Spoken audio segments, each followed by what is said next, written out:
Bien, c'est reparti pour l'inspiration des légendes européennes des vampires et des loups-garous à travers la pop culture. Et quoi de mieux pour ce 4e épisode qu'un jeu vidéo grandement inspiré par le monde de l'horreur. Dans cette vidéo, je vais donc vous présenter en quoi ces histoires de monstres ont inspiré par certains aspects le jeu Bloodborne. Déjà, pour petit rappel, l'inspiration majeure de Bloodborne, ce sont les récits d'horreur écrits par un des précurseurs du genre, H.P. Lovecraft. Créateur et maître de la mythologie des grands anciens, il est celui sans qui l'horreur fantastique actuelle n'existerait pas, ou alors serait bien différente. Mais exceptionnellement, on va aujourd'hui le laisser de côté pour se tourner vers des contes et légendes plus populaires et plus anciens. Partons en chasse, car Nosferatu ou lycanthrope, aujourd'hui nous allons dénicher et traquer ces monstres au sein de Yharnam.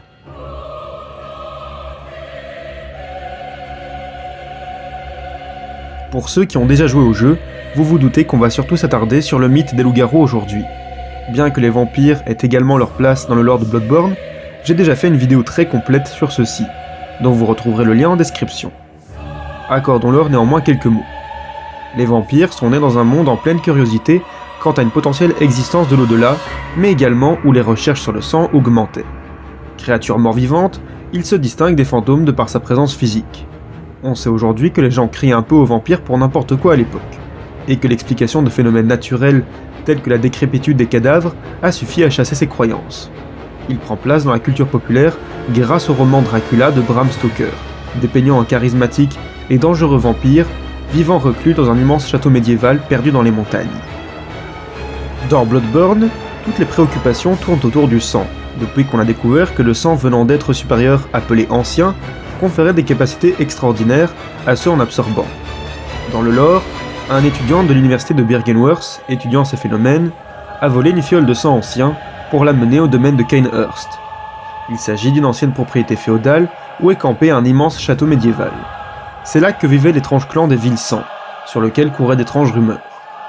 On dit que c'est à cause de l'atmosphère chargée de mystère du lieu que les Vilsans devinrent ce qui correspond le plus à des vampires dans Bloodborne, suite à l'absorption du sang d'anciens. Leur reine, Annalise, était de plus devenue immortelle grâce à ça. Nous retrouvons ici une inspiration majeure de l'histoire de Dracula, en plus des concepts d'importance du sang et du statut de mort-vivant. Les Vilsans, contrairement aux fantômes peuplant le château, ont d'ailleurs une présence physique. Si on laisse Cainhurst de côté 2 minutes, on retrouve dans le jeu l'espoir d'un au-delà pour triompher de la mort avec les cauchemars, des mondes oniriques créés par les anciens où se relèvent certains chasseurs après leur mort, leur permettant de poursuivre la chasse. Pour finir, l'idée de décrépitude des vampires se constate parmi les monstres de Yharnam, d'anciens humains ayant abusé d'une consommation de sang de mauvaise qualité, devenus des êtres décharnés. Passons enfin aux loups-garous. Ce sont des humains se transformant en loups, ou en tout cas en bêtes immondes, à cause d'une malédiction ou d'un rituel. Ils disposent dès lors d'une force extraordinaire et d'une cruelle férocité, les faisant massacrer de nombreux humains. Ce qui est intéressant en plus de ça, c'est l'histoire mythologique à l'origine de cette légende. Lycaon était un roi grec, qui fit manger à Zeus de la chair humaine, celle de son propre fils qu'il avait assassiné. Pour le punir, le dieu le changea en loup, et en fit le tout premier lycanthrope. Comment vous dire que le principe même de Bloodborne repose sur le mythe du loup-garou? Tous les mobs du jeu sont d'anciens humains s'étant changés malgré eux en bêtes. Certains ressemblent même carrément à de véritables loups-garous, sans aucun effort d'adaptation. La raison en est l'absorption abusive de sang d'anciens. Et si c'était là la volonté des anciens, en guise de vengeance après que les humains les aient littéralement consommés, une sorte de punition divine. Non seulement cette théorie fait correspondre le lore au mythe grec de Lycaon, mais aussi à l'idée de malédiction à l'origine des transformations en loup-garou. Maintenant, permettez-moi 3 exemples plus concrets, plutôt que juste la quasi-entièreté des monstres du jeu. Le premier, plutôt évident, c'est la vicaire Amelia. Ayant longtemps résisté à l'emprise du sang, cette nonne se transforme néanmoins quand vous la trouvez. Et en quoi? Eh bien en une sorte d'immense loup. Quant au père Gascogne, devenu fou depuis longtemps et se nourrissant de chair humaine, comme si l'inspiration n'était pas encore assez concrète, il se change à mi-combat en une bête immonde. Cette transformation le rend bien plus puissant et féroce, décuplant sa soif de chair. Finissons par le monstre clérical.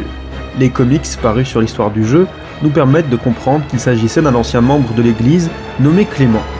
Il en était un membre important, capable d'avoir des visions s'il était éclaboussé du sang d'un de ses confrères, massacré pour cela juste devant lui. Mais ayant trahi l'église, il dut subir le même sort, cette fois du mauvais côté. Il fut donc tué par cet étrange rituel, et c'est cela qui le transforma en ce gigantesque monstre. Cette transformation semble d'ailleurs être réservée à l'Ecclésia, car le chef de l'église, le vicaire Lawrence, aura pris la même forme, comme on le voit dans le DLC du jeu. Je pourrais encore citer de nombreux boss, mais il me semble qu'avec ces trois-là, nous avons réuni tous les éléments dont nous avions besoin, en terminant ici avec l'idée de rituel provoquant la transformation.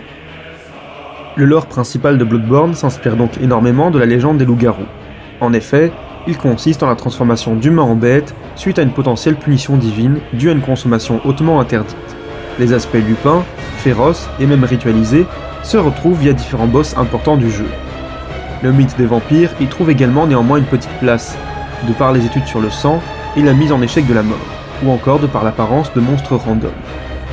Mais l'histoire la plus connue de ces êtres, celle de Dracula, a inspiré l'entièreté d'un lieu, tant par son apparence, ses mobs, que son lore personnel. Ce jeu ne serait donc rien sans ses contes, si on nommait l'importance de Lovecraft. En tout cas, je vous remercie de m'avoir écouté et vous encourage à vous abonner pour plus de vidéos sur Bloodborne.